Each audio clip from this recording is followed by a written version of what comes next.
સંજય, તમે જાગો છો કે સૂઈ ગયા છો?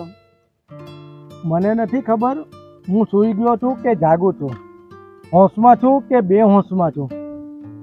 હું સમજી ગઈ છું. તમારા ઘેરે મને નહીં સ્વીકારે કોઈ. શીતલ, મને એક મોકો આપ. હું મારા મમ્મી પપ્પાને સમજાવીશ. શીતલ, તું મને પ્રેમ કરે છે ને? સંજય, હું તમને ખૂબ જ પ્રેમ કરું છું. શીતલ, આપણે બંને કોર્ટમાં જઈ કાલે બપોરે 12 વાગે લગ્ન કરી લઈએ. સારું ડાર્લિંગ, કાલે 12 વાગે કોર્ટમાં મળીશું.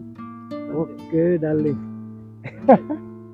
આપણને કોઈ તાકાત નથી કે આપણને રોકી શકે. આ આપણી લવ સ્ટોરીનો છે ને આ આખરી સીન હશે.